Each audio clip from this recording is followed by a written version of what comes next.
বিশ্ব ক্রিকেটে এখন আলোচনার তুঙ্গে বাংলাদেশের সমর্থনে ভারতের বিপক্ষে ম্যাচ বয়কটের ডাক পাকিস্তানের।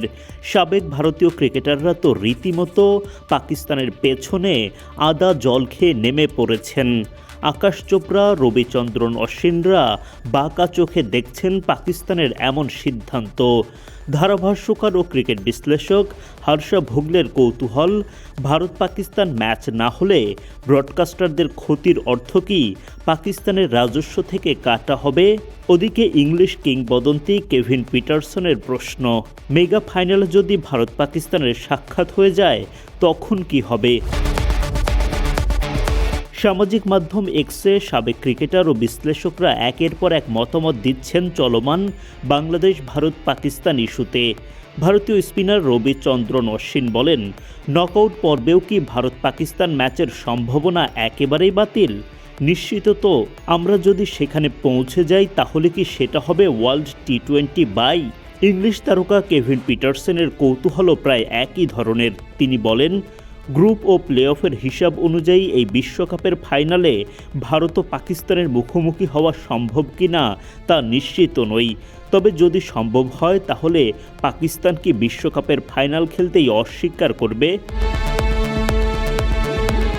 হর্ষা ভোগলের নজর আইসিসির প্রতিক্রিয়ার দিকে, সঙ্গে আর্থিক হিসাব নিকাশের বিষয়টিও তার ভাবনায়। তিনি বলেন, পাকিস্তান যদি বিশ্বকাপে যায় কিন্তু ভারতের বিপক্ষে না খেলে তাহলে আইসিসির প্রতিক্রিয়া কি হবে তা দেখাটা দারুণ ব্যাপার হতে যাচ্ছে। আইনগত অবস্থান কি হতে পারে অথবা এই পরিস্থিতি কিভাবে সামলানো হবে তা আমি জানি না। তবে আইসিসি যদি সম্প্রচারকারীদের ক্ষতির অর্থ পাকিস্তানের আইসিসির রাজস্বের অংশ থেকে কেটে নেয় তাহলে আমি অবাক হব না। ও হ্যাঁ, যদি ভারত পাকিস্তান ফাইনাল হয় তাহলে? এদিকে অনূর্ধ্ব-19 বিশ্বকাপে ভারত পাকিস্তান ম্যাচের প্রসঙ্গ টেনে আকাশ চোপড়া বলেন, আইসিসি ইভেন্টে ভারতের বিপক্ষে খেলবে না বলে সিদ্ধান্ত নেওয়ার দিনই আইসিসি ইভেন্টে ভারতের বিপক্ষে খেলল পাকিস্তান।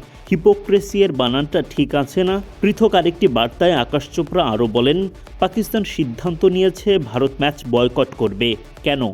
ভারতের সাথে তারা খেলবে না। ভারতকে যেমন দুবাইয়ে ভেন্যু দেওয়া হয়েছে, পাকিস্তানকে কলম্বোতে ভেন্যু দেওয়া হয়েছে। খেলুন ম্যাচটা। তারা বলছে না, আমরা এভাবে খেলবো না। তাহলে আপনারা কি করবেন? এমন একদিনে ঘোষণা আসলো, সেদিন অনূর্ধ্ব-19 বিশ্বকাপে বুলাওয়েতে 2 দল খেলল। অনূর্ধ্ব-19 দল কি আপনাদের নয়?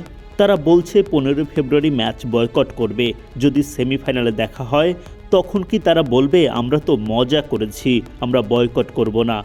আরে আপনাদের যুক্তিটা কি? একদিন বয়কট করব আরেকদিন করব না, এটা কেমন কথা? পাকিস্তানের এই হিপোক্রেসির বিরুদ্ধে বিশ্ব ক্রিকেটই অবস্থান নিতে পারে, আইসিসি নয়। আপনারা আসলে কি করতে চাচ্ছেন আমি বুঝতে পারছি না। পাকিস্তানে যারা আছেন তারা কি বুঝতে পারছেন? পারলে আমাকে জানান।